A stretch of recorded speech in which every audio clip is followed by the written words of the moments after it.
নতুন সফটওয়্যার আসার সাথে সাথে কি আপডেট নেওয়া উচিত? অনেক সময় আমি একটু পার্সোনালি যদি বলি, আমি গুগল পিক্সেল ইউজ করতাম।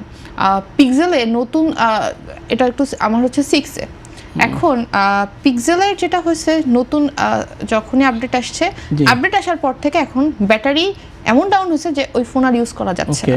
আমার ব্যাটারি একদমই চলে না, ফোন এখন পুরোই আলমারিতে তুলে রাখা, ওটা আর ইউজ করা যায় না। তো আসলে নতুন আপডেট আসলে এই সমস্যাটা আমার পরবর্তীতে যখন আমরা কথা বলছি বিভিন্ন জনের সাথে, সবাই বলছে যে সমস্যাটা এটা যে এই যে নতুন আপডেটটা ফোন আসলে এটা নিতে পারেনি এবং এই আপডেট নেওয়ার পরে এটা হবেই বা ব্যাটারি এটা অনেক সময় বা আপডেট নিলে অনেক ধরনের সমস্যা হয়।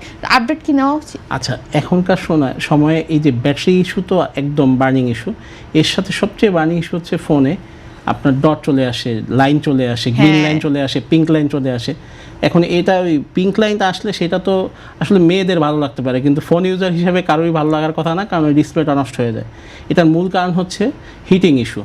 ওভারহিট হওয়ার কারণে ডিসপ্লের পিক্সেলের যে আপনার কানেক্টিভিটি থাকে বা রিবন থাকে আমরা যেটাকে বলি, এইটার থেকে আসলে বেশি হিট হওয়ার কারণে আপনার এটা কেটে যায়। আর আমাদের দেশে তো আসলে শীত মানে একদম অনেক ঠান্ডা তা তো না, মোটামুটি ভালো গরম লাগে। তো খুব স্বাভাবিক আপনি যখন ফোন আপডেট দিতে চান, আর এখন হয়েছে কি বর্তমান সময়ে ফোনের যে ওএস আপগ্রেডের যে ফাইল বা সিস্টেম যে জেনারেটর, এটা অনেক বড়, 20-25 জিবি, কোনো ফোনে আরও বেশি হয়, যেমন আইফোনগুলোতে 15-20 জিবি আপনার করে রাখে। তো এইটা যখন আপনি ডাউনলোড করতেছেন, আবার কি অনেকে কি করতেছে, ওই আপডেট হচ্ছে ডাউনলোড, তখন ওই সময় আবার ইউজ করতেছে ফোন।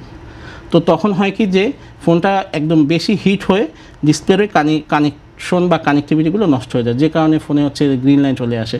আর আপনি যে ব্যাটারি ইস্যুর কথা বললেন, মানে লিথিয়াম পলিমার ব্যাটারি বা যে কোনো এই যে আমরা ফোনে যে ব্যাটারিগুলো থাকে আর কি, হ্যাঁ, এই ব্যাটারির শর্তই হচ্ছে এর হেলথ ডিক্রিজ হতে থাকবে যত হিট হতে থাকবে।